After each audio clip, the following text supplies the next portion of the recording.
नमस्कार, सगरमाथा विशेषमा स्वागत छ। म केशव शर्मा। प्रतिनिधि सभा पुनस्थापित भएदेखि नै प्रधानमन्त्री ओलीको विकल्प खोजी भइरहेको छ। कांग्रेसको नेतृत्वमा अविश्वासको प्रस्ताव दर्ता गरेर ओलीको विस्थापन गर्ने गरी तत्कालीन नेकपाले गृह कार्य गरेको भए पनि सर्वोच्चको फैसलापछि प्रधानमन्त्री ओलीको विकल्प खोजिरहेको माधव कुमार नेपाल लगायतका नेताहरू ओलीकै नेतृत्वमा बस्न बाध्य छन्।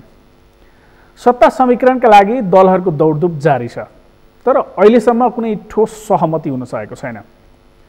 सर्वोच्चले नेपाल कम्युनिस्ट पार्टी नेकपा नाम केपी ओली र पुष्पकमल दाहालले अध्यक्षता गरेको पार्टीलाई दिन नमिल्ने फैसला गरेसँगै मुलुकमा राजनीतिक कोर्स समेत फेरिएको छ। तर सरकार परिवर्तनका लागि दलहरू एक ठाउँमा अहिलेसम्म उभिन सकेका छैनन्। संसदमा चौथो तर निर्णायक दलका रूपमा रहेको जसपा नेपालले बिहिबार बोलाएको केन्द्रीय कार्यकारिणी बैठक स्थगित गरेको छ। बैठकबाट विशेष निर्णय गर्नेछ भन्ने अपेक्षा गरिएको भए पनि अन्तिम समयमा आएर स्थगित भएको छ।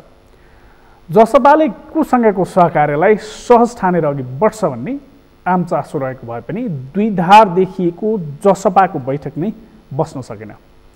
जसपाभित्र पुरानो राजपा फुटाएर प्रधानमन्त्री ओलीले सरकार टिकाउन खोजेको चर्चा समेत छ। प्रधानमन्त्री ओली विरुद्ध अविश्वासको प्रस्ताव समेत अन्य दलहरूले ल्याउन सकेका छैनन्।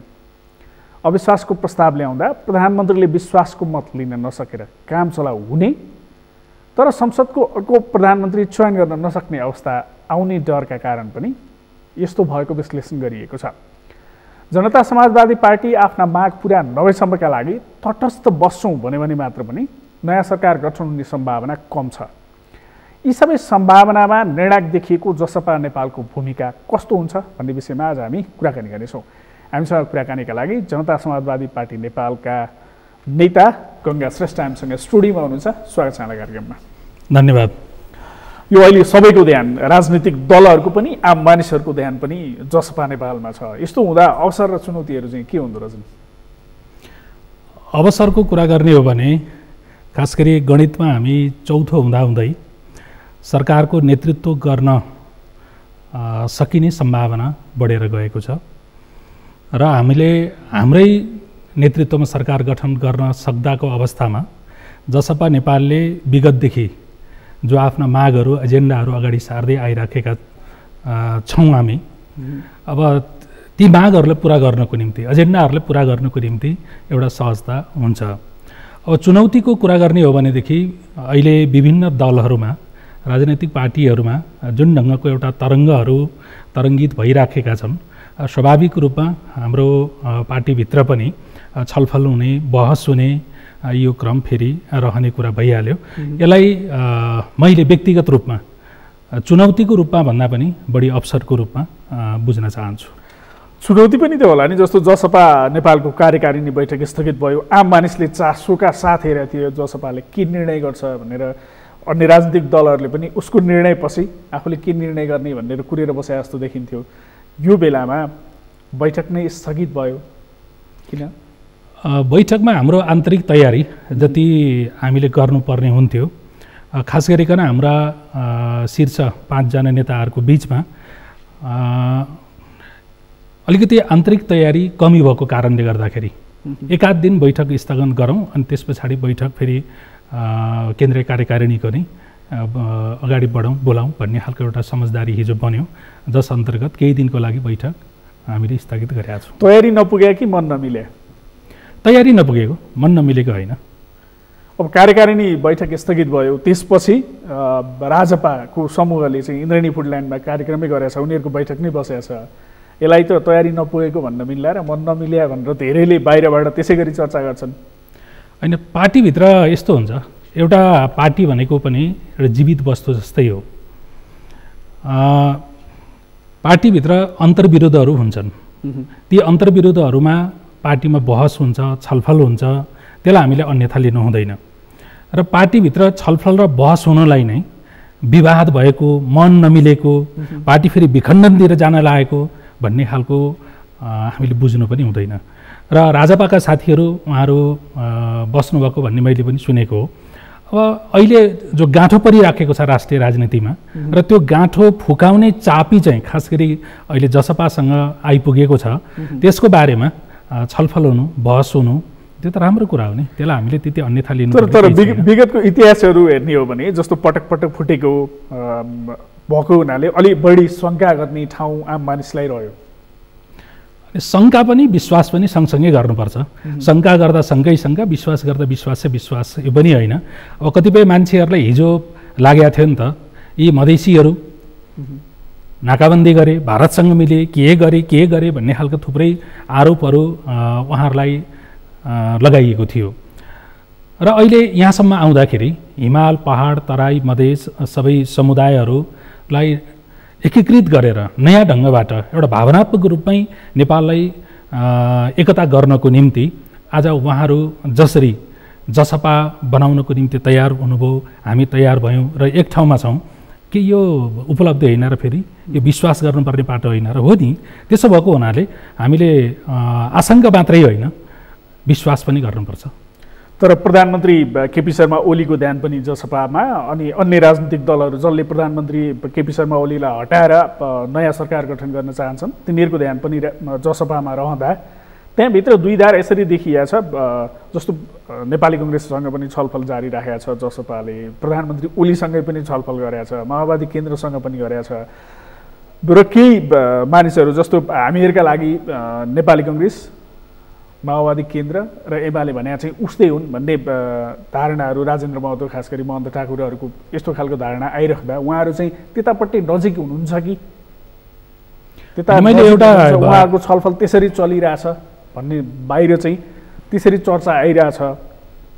एउटा कुरा म के प्रश्न गर्न चाहन्छु भने प्रधानमन्त्रीको हैसियतमा हाम्रा नेताहरूले केपी शर्मा ओलीसँग भेटघाट गर्नुभएको होइन। उहाँ एमाले नाम गरेको एउटा राजनैतिक पार्टीको अध्यक्ष पनि हुनुहुन्छ। त्यो हैसियतमा हाम्रा नेताहरूले भेटघाट गर्नुभएको र हामीले छलफल नै गरेर यो देशलाई अगाडि बढाउनको निम्ति हामी सबैको बिचमा छलफल गर्ने, त्यस पछाडि गएर एउटा सहमतिमै निकास खोज्ने हामीले यो भनिराखेका छौँ। कस्तो खालको सहमति खोजेको खास चाहिँ हामीले कस्तो खालको सहमति खोजेको हो भने केपी शर्मा ओलीले पुसको 5 गते असंवैधानिक तरिकाबाट अलोकतान्त्रिक तवरबाट एउटा प्रतिगमनकारी कदम संसद विघटन गरेर जसरी चाल्नुभयो त्यसको विरुद्धमा राजनैतिक दलहरू सडकमा गए, सर्वोच्च अदालतमा मुद्दा पर्यो। राजनैतिक दलहरू सडकमा हुँदाहुँदै सर्वोच्च अदालतले त्यसलाई रिस्टेट गरिदिने काम गर्यो र त्यो गरिसकेपछि नैतिकवान यदि प्रधानमन्त्री हुन्थ्यो भनेदेखि सर्वोच्चको निर्णय आएकै तत्क्षण उहाँले राजीनामा गर्नुपर्थ्यो। तर हाम्रो प्रधानमन्त्रीजीसँग अब नैतिकताको कुरा त भालुलो पुराण सुनाउने कथा जस्तो मात्रै हुने भयो। राजीनामा गर्दै पनि खोइ त सरकार गठन गर्ने अब कहाँबाट जाने भन्ने अन्य राजनीतिक दलहरूले न प्रधानमन्त्री चयन होइन उहाँले राजीनामा गर्नुभएको भएदेखि उहाँले राजीनामा गर्नुभएको भए परिस्थिति अर्को बन्थ्यो। नेपाली राजनीतिमा कम्तीमा पनि एउटा नैतिकताको मानक पनि कायम हुन्थ्यो। त्यो उहाँले गर्नु भएन। अब गर्नु भएन के चुप लागेर बस्ने त भन्दाखेरि त्यो पनि होइन। त्यसको निम्ति हामीले के भनेको हो भनेदेखि कम्तीमा पनि केपी शर्मा ओली इतर जति पनि राजनैतिक पार्टीहरू छन्, समूहहरू छन्, उनीहरूको एउटा साझा मोर्चा बनाएर हामीले केपी ओलीलाई सबैभन्दा पहिला विदाई गर्नु पर्यो, अविश्वासको प्रस्ताव लैजानु पर्यो। पहिलो स्टेप चाहिँ त्यो हुनु पर्यो। जति दिन केपी शर्मा ओली प्रधानमन्त्रीको हैसियतमा वा उहाँको सरकार रहिरहन्छ त्यति दिनसम्म विभिन्न राजनैतिक पार्टीहरूभित्र पनि समस्या त्यो बढ्दै जानेवाला नै छ। देशमा पनि त्यो समस्या बढ्नेवाला नै छ, त्यो घट्नेवाला छैन क्या। त्यसो भएको हुनाले हाम्रो पहिलो प्रायोरिटी भनेको के हो भने केपी शर्मा ओलीको या चाहिँ प्रधानमन्त्रीको विदाई हो, यो सरकारको विदाई हो। र त्यसको लागि के गर्नु पर्यो? हामीले अविश्वासको प्रस्ताव लैजानु पर्यो। अविश्वासको प्रस्ताव लैजान के गर्नु पर्यो? नेपाली कङ्ग्रेससँग पनि छलफल गर्नु पर्यो, माओवादी केन्द्रसँग पनि छलफल गर्नु पर्यो, एमालेसँग पनि छलफल गर्नु पर्यो। सबैतिर हामीले छलफल गरेका हौँ, न कि प्रधानमन्त्री ओलीजीलाई होइन प्रधानमन्त्रीको हैसियतमा हाम्रा नेताहरू भेट्न जानुभयो, त्यो होइन। तर म एउटा राजेन्द्र महतोकै भनाइ कोट गरेँ, ओलीसँगै रहने सम्भावना पनि उत्तिकै छ हाम्रा लागि। माओवादी, काङ्ग्रेस, एमाले उस्तै हुन्। भनेर उहाँहरू जसरी केपी शर्मा ओलीसँग नजिकिरहनु भएको छ, तयारी पुगेन, हामी साझा चाहिँ मोर्चा तयार गरेर जानुपर्छ, प्रधानमन्त्री हटाउनुपर्छ भन्दै गर्दा पनि आन्तरिक रूपमा कुरा मिलिरहेको छैन, जसका कारण भोलि चाहिँ अविश्वासको प्रस्ताव ल्यायो र प्रधानमन्त्रीले विश्वासको मत लिनु पर्यो, उहाँले सक्नु भएन, उहाँ अल्पमतमा पर्नुभयो र यता चाहिँ हामी तटस्थ बस्छौँ भन्यो जसपाले भने फेरि चुनावमै जाने हुनसक्छ भनेर अविश्वासको प्रस्ताव पनि ल्याउन सकेका छैन। कङ्ग्रेसले पनि जसपालाई हेरिरहेछ। अनि खास गरिकन राजनैतिक पार्टीको हिसाबले भन्ने हो भने हामीले हाम्रो पार्टीलाई एउटा वैकल्पिक राजनीतिक शक्तिको रूपमा परिभाषित गरिराखेका छौँ।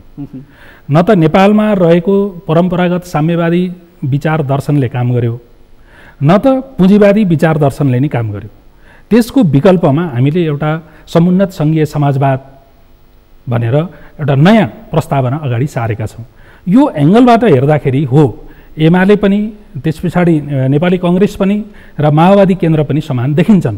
तर हामीले ती दलको नेतृत्व गर्ने नेताहरू सँगसँगै यो देशको नेतृत्व गरिएर अहिलेसम्म बसिरहनु भएको केपी ओलीजीको व्यक्तिगत उहाँका चरित्रको कुरा गर्ने हो भने या केपी एन्ड केपी कम्पनीको कुरा गर्ने हो भनेदेखि इतिहासले पुष्टि गरिसक्यो नि त। उहाँले त संविधानको घाँटी निमट्न खोज्नु भएकै हो, सर्वोच्च अदालतले त्यसलाई चाहिँ लिक आउट भएको लिकमा ल्याएर राखिदिएको छ। उहाँले अलोकतान्त्रिक कदम चाल्नु भएकै हो, उहाँले देशलाई पश्चगमन अर्थात् पछाडि फर्काउने प्रतिगामी काम गर्नुभएकै हो। त्यसकारण केपी ओलीजीसँग या केपी ओली तन्त्र, केपी ओली इजमसँग चाहिँ तपाईँको हाम्रो अहिले सरकारमा जाने कुनै सम्भावना हुँदैन। तपाईँहरूलाई निर्णायक शक्ति यसकारण पनि भने जस्तो केपी ओलीकै अहिलेको वर्तमान सरकार बचाउनका लागि पनि तपाईँहरूको भूमिका महत्त्वपूर्ण हुनसक्छ र अरू दुईटा दलहरू मिलेर मात्रै पनि सरकार बन्ने सम्भावना छैन। नेपाली कङ्ग्रेस माओवादी केन्द्रसँग जसपा मिल्यो भने सरकार बन्ने सम्भावना छ, त्यसकारण निर्णायक भनिएको भनेपछि अहिले चाहिँ यो सरकारको निरन्तरता भन्दा पनि जनता समाजवादी पार्टी चाहिँ नयाँ सरकार, नयाँ समीकरणको पक्षमा छ होइन त? अनि मैले एकदम क्लियरली फेरि पनि म भन्न चाहन्छु, नम्बर 1 केपी शर्मा ओलीको या उहाँले नेतृत्व गरेको सरकारको विदाई, त्यसको निम्ति स्टेपको हिसाबले भन्ने हो भने अविश्वासको प्रस्ताव पेश गर्ने, अविश्वासको प्रस्तावबाट उहाँलाई असफल बनाइसकेपछि या चाहिँ विदा गरिसकेपछि भ्याकुम त हुँदैन। अविश्वासको प्रस्ताव लाँदै गर्दाखेरि नै हामीले सम्भावित प्रधानमन्त्रीको क्यान्डिडेट छ त्यहाँनिर खोलेर लानुपर्छ, हाम्रो संवैधानिक व्यवस्था त्यो छ।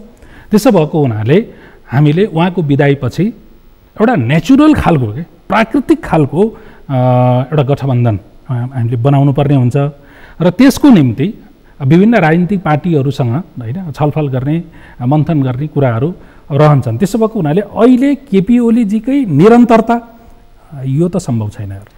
तर अविश्वासको प्रस्ताव पनि यत्रो लामो समय भयो आउनु सकेका छैन, इभन माओवादी केन्द्रले पनि समर्थन फिर्ता लिइसकेका छैन। त्यस्तो अवस्थामा प्रधानमन्त्रीले के भन्न थाल्नु भएको छ भने म कति शक्ति अथवा मलाई चाहिँ मन नपराउनेहरूले पनि समर्थन गर्दो रहेछन्। त्यो उहाँको मनको लड्डु हो मलाई जहाँसम्म लाग्छ। हाम्रो एउटा भन्छ नि मुतकन्या भने जस्तो केही दिनसम्म उहाँलाई त्यस्तो अब लाग्न पनि सक्ला, तर चाँडै नै मलाई लाग्छ राजनीतिक पार्टीहरूको बिचमा जो छलफल चलिराखेको छ यसले एउटा निकास खोज्छ।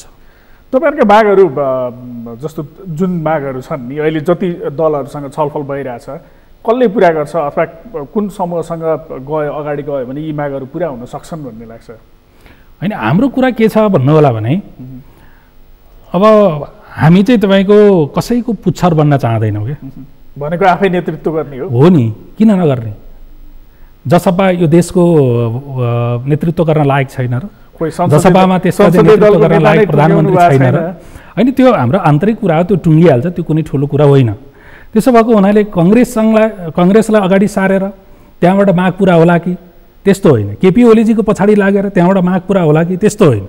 हामी आफै सरकारको नेतृत्व गर्ने, यो देशको नेतृत्व गर्ने र मैले सुरुमा पनि भने कि हामीले विगतदेखि जो उठाउँदै आइराखेका हाम्रा मागहरू छन्, मुद्दाहरू छन्, एजेन्डाहरू छन्, त्यो हामी सरकारमा गएर हामी आफैले तपाईँको पुरा गर्दै जाने हो कि त्यसलाई मैले अघि नै सुरुमा भने नि अवसर। त्यसकारण पुच्छर हामी कसैको बन्ने सोचमा छैनौँ कि हामी आफै नेतृत्व गर्ने हो। त्यसो हुँदा त झन् सरकार नबन्ने सम्भावना भएन। जस्तो माओवादी केन्द्रले त दाबी छोडेको भनेर अध्यक्ष पुष्पकमल दाहालले सिन्धुलीमा भन्नुभयो। नेपाली कङ्ग्रेस पनि हामी कसैको पुच्छर लागेर अथवा बुई चढेर सरकारमा जानु हुँदैन, नेतृत्व लिनुपर्छ भनिरहेछ। तपाईँहरूले पनि त्यसै भन्दा त नेपाली कङ्ग्रेस अथवा तपाईँहरू बाहिर रहँदा त फेरि पनि सरकार नबन्ने सम्भावना हुन्छ। अनि सरकार बन्छ, किन नबन्ने? सरकार बन्छ। यो त छलफल गर्दै गइसकेपछि एउटा सहमतिमा पुग्ने कुरा हो नि, होइन? अहिले हामी टेबल टकमै छौँ सबै राजनीतिक दलहरूसँग, नेताहरूसँग। यो त सरकार नबन्ने भन्ने कुरै हुँदैन, भ्याकुम त रहँदैन नि। र केपी ओलीजीले दीर्घजीवन उहाँको सरकारले प्राप्त गर्ने कुरा पनि त भएन नि, होइन? यसको निकास खोजिन्छ र हामीले त्यत्तिकै फेरि हावाको एउटा भरमा दाबी पनि गरेको होइन कि हामी अङ्कगणितको हिसाबले पनि हामी निर्णायक छौँ, है? मुद्दाको हिसाबले पनि हामीले एकदम अग्रगामी मुद्दाहरू उठाइराखेका छौँ। जसपाले उठाएका मुद्दाहरू सम्बोधन नगरिकन यो देशमा ढिलो या चाँडो कुनै पनि अब चाहिँ सरकारलाई या शासकहरूलाई सुखै छैन क्या, त्यो गर्नै पर्छ चाहिँ। तर कहाँनिर शङ्का गरिन्छ भने जस्तो राजनीतिक दल सम्बन्धी अध्यादेश जारीपछि 77 वैशाख 11 मा जसपा एक भएको आलोचनापछि त्यो अध्यादेश पनि फिर्ता भयो। जसपा बनेपछि विभाजन गर्ने जुन इच्छा राख्नु भएको थियो प्रधानमन्त्री ओलीले भनेर भनिन्छ, त्यो इच्छा पनि पुरा भएन। अहिलेको सांसद सङ्ख्या हेर्दा पनि संसदमा एमालेको सङ्ख्या चाहिँ 121, तपाईँहरूसँग 34 भन्नाले 32 चाहिँ हाम्रो 32 चाहिँ भोटिङ राइट भएको, 34 चाहिँ 34 जितेको सङ्ख्या चाहिँ 34 गर्न पाइयो। 17 लगभग 16-17 प्रधानमन्त्री ओलीसँग पुग्दैन। त्यसलाई फेरि फुटायो भने ठिक छ। त्यो ओलीजीले त्यो सपना देख्न सक्नुहुन्छ कि होइन? बाहिर अन्य सपना देख्न सक्नुहुन्छ विश्लेषण गर्छन्, होइन? त्यो त मान्छेहरूको एउटा हाइपोथेटिकल कुरा हो कि हुनसक्छ भनेर चाहिँ कहाँ हुन्छ त नि? म त त्यही पार्टीको केन्द्रीय कार्यकारिणी समितिको एउटा सदस्य हो नि, जहाँ नीति निर्माण हुन्छ, होइन? त्यो ठाउँमा काम गरिराखेको एउटा जिम्मेवार लिडर पनि त हुँ म। अनि मेरो पार्टी फुट्छ कि फुट्दैन मलाई थाहा हुन्छ नि। बाहिर हल्ला गरिदिएको होरमा कसैले तपाईँको, होइन, मनको लड्डु घिउसाङ खाने भने जस्तो त्यो त अब ठिक छ, त्यो सपना देखेर, होइन, उहाँहरूले अब चाहिँ आनन्द अनुभूति गर्न सक्नुहोला। तर जसपा फुट्छ, जसपा फुटेर केपीजीलाई समर्थन गर्न जान्छ, केपीजीको यो अहिलेको सरकारले निरन्तरता पाउँछ भनेर कसैले सोध्छ भनेदेखि त्यो चाहिँ सपना मात्रै हो। तपाईँहरूले उठाइरहेका जुन मागहरू छन् नि, पुरा हुने सम्भावना चाहिँ कतिको छ? त्यो त मैले अघि नै भनिहालेँ, हामी नै नेतृत्व गर्नको निम्ति हामीले प्रस्ताव गरिराखेका छौँ अरूसँग पनि। गर्दा पनि जस्तो संविधान संशोधन त्यसको निम्ति हामी प्रयत्न गर्छौँ नि। 2/3 बहुमत चाहिन्छ होला, त्यो प्राविधिक कुरा छ। त्यसको लागि हामी, मैले अघिदेखि सहमतिको शब्द त्यसै प्रयोग गरेको होइन नि त, होइन? सबै राजनीतिक पार्टीहरूको बिचमा सहमति भनेर भन्नुको पछाडिको एउटा चाहिँ कारण नै यही हो कि हामीले केपी ओलीजीले नेतृत्व गरेको एमालेसँग संवाद नगर्ने भनेर पनि त भन्न सक्थ्यौँ। तर ओलीजीको जुन एउटा प्रवृत्ति हो, त्यो ओली प्रवृत्ति विरुद्धमा हो नि त हाम्रो लडाइँ भनेको त। समग्र एमालेको विरुद्धमा त हाम्रो लडाइँ होइन, होइन? आज एमाले भन्दै गर्दाखेरि त पछिल्लोचोटि सर्वोच्चको फैसलाबाट त माधव नेपालजी पनि एमाले, झलनाथ खनालजी पनि एमाले, उहाँहरूले 2 दिनको राष्ट्रिय भेला, होइन, भर्खरै सम्पन्न सायद गर्नुभएको छ।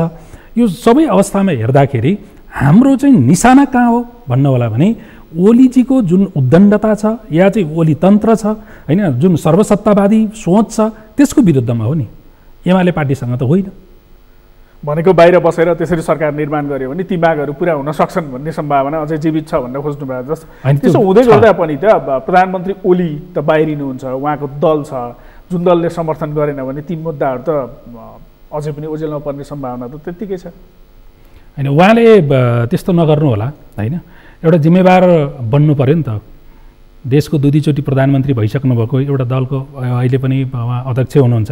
यो देशलाई के बन्दकै बनाउन चाहनुहुन्छ त अझै पनि ओलीजीले? उहाँ जिम्मेवार भएर सोच्नु पर्यो कम्तीमा पनि।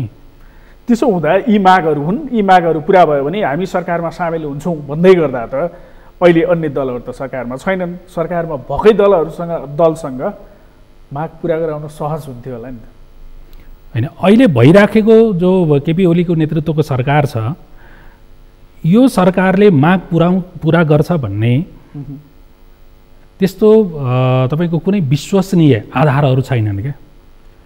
पहिला पनि त ओलीजीले लिखित रूपमा नै तपाईँहरूको माग हामी पुरा गर्छौँ भनेर राजनैतिक पार्टीसँग, तत्कालीन सङ्घीय समाजवादी फोरमसँग, उपेन्द्रजीको नेतृत्वमा रहेको सङ्घीय समाजवादी फोरमसँग कागजै गरेको नि 3 बुँदे, होइन? त्यो त उहाँले पुरा गर्नु भएन। त्यतिखेर 2/3 थियो नि त चाहिँ। 2/3 हुँदाखेरि पुरा नगरेको केपी ओलीजीले अहिले पुरा गर्नुहुन्छ भन्ने के आधार छ?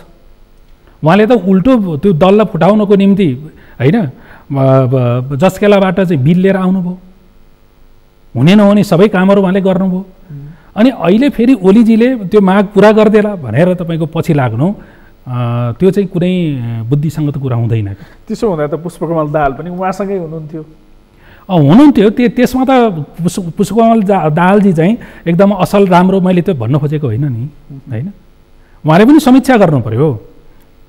तपाईँलाई मैले भनिहालौँ कि वास्तवमा ओली जसरी अहिले सर्वसत्तावादी हुनुभएको छ, ओली सर्वसत्तावादी हुनुको पछाडि पुष्पकमल दाहालजीको पनि त्यत्तिकै भूमिका छ नि त। त्यो त उहाँले आफ्नो ठाउँमा बसेर समीक्षा गर्नु पर्यो।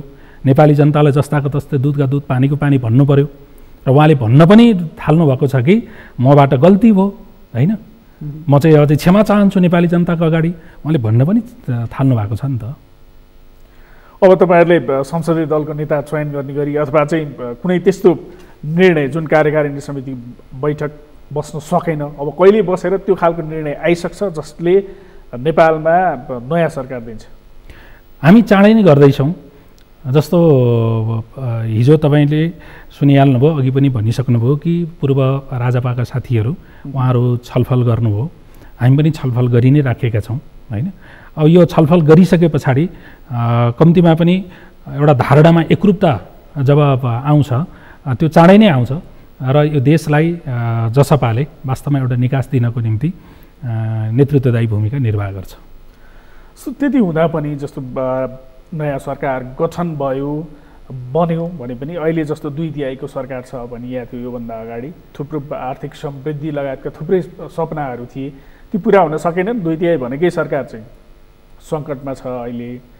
यो अवस्थामा अहिले मिलिजुली बनेको सरकारले चाहिँ ती सबै तपाईँहरूका मागहरू पुरा गर्ने, आर्थिक समृद्धिको दिशातर्फ जाने, राजनीतिक स्थायित्व कायम गर्ने, त्यसो गर्न सक्ला? अहिले अब यो बन्ने जो सरकार छ त्यो सरकारको मुख्य कार्यभार भनेको देशमा निर्वाचन सम्पन्न गराउनु नै हुन्छ जहाँसम्म मलाई लाग्छ। त्यो सँगसँगै फेरि नियमित रूपमा गर्ने जुन कारबाहीहरू छन् त्यो पनि हुँदै जाने कुराहरू हुन्छन्। खास गरिकन ओली नेतृत्वको यो 3 वर्षको जुन सरकार हो, यो 3 वर्षको सरकारको समीक्षा गर्ने हो भने असाध्यै निराशाजनक छ क्या। हेर्नुहोस्, हरेक तपाईँले सुशासनको क्षेत्रमा हेर्नुभयो त्यस्तै छ, त्यस पछाडि गएर भ्रष्टाचार नियन्त्रणको क्षेत्रमा हेर्नुभयो त्यस्तै छ, त्यस पछाडि लोकतन्त्रलाई एउटा समृद्ध बनाउने दिशामा हेर्नुभयो त्यस्तै छ। कुनै पनि क्षेत्रमा ओली सरकारको सम्झिन लायक अत्तालिएर अरूले यस्तो कदम चाले भनेर भन्नुहुन्छ। त्यही हो भनेदेखि त उहाँकै पार्टीकोले त नचाल्नु पर्ने हो नि त। सबभन्दा बढी त उहाँकै पार्टीको मान्छेहरू असन्तुष्ट भए। त्यो त उहाँले भन्ने कुरा हो कि दाबी गर्ने कुरा हो। केपी शर्मा ओलीले कति झुटा कुरा गर्नुहुन्छ, कति जनतालाई बेकुफ बनाउनुहुन्छ, उखान टोकामा कति उहाँले चाहिँ जनताहरूलाई भुलभुलाइमा पार्नुहुन्छ, त्यो कुरा त यो 3 वर्षमा प्रष्ट भइसक्यो नि, भन्नुपर्ने कुरै भएन कि। अब उहाँले त त्यो भन्दै गर्दाखेरि चाहिँ जनताहरूलाई एउटा निःशुल्क होइन एउटा हास्य मनोरञ्जन मात्रै हुन्छ कि, त्योभन्दा बढी केही हुँदैन। हेर्नुहोस्, अब तपाईँहरूले वैकल्पिक शक्ति भनिरहनु भएको छ पहिल्यैबाट, जस्तो तपाईँहरू त नयाँ शक्तिमा हुँदैदेखि वैकल्पिक शक्ति निर्माणको थालनी गर्दा 2-3टा पार्टीहरूको एकीकरण भएर अहिले जसपा नेपाल बनेको छ। अब यो देखियो नि नेपाल कम्युनिस्ट पार्टी नेकपाभित्र जुन जति बेला सरकार बनेको थियो त्यति बेलाको त्यो 2टा समूह बिचमा जे देखियो, 2टा अध्यक्षहरूका बिचमा जे देखियो, यसले जस्तो तपाईँहरूको पनि धेरै ठाउँबाट आएर एउटा पार्टी बनेको छ, अध्यक्षहरू पनि 2टा नै हुनुहुन्छ। अनि यसलाई बाहिर संरचनागत रूपमा मात्रै हेर्न हुँदैन। खासमा अन्तर्यमा के छ, राजनीतिक पार्टी भनेको निश्चित विचार, दर्शन र दृष्टिकोणबाट गाइडेड हुन्छ है। नेकपाको जहाँसम्म तपाईँले कुराकानी गर्नुभयो, नेकपाभित्र यति उहाँहरू अन्योलतामा हुनुहुन्थ्यो नि, कुहिराको काग जस्तो हुनुहुन्थ्यो कि के हो, प्रष्ट विचारै थिएन नि त, प्रष्ट दिशा नै थिएन। यता पूर्व नेकपा एमाले त्यतिखेर के भनिराखेको अवस्था थियो, जनताको बहुदलीय जनवाद। उतापट्टि पूर्व माओवादी केन्द्रले के भनिराखेको थियो, 21औं शताब्दीमा जनवादको विकास, होइन। के हो त, केपी ओलीजीले चाहिँ अझ सधैँभरि जनयुद्धलाई कहिले पनि जनयुद्ध भनेर उहाँले सम्बोधन नै गर्नु भएन।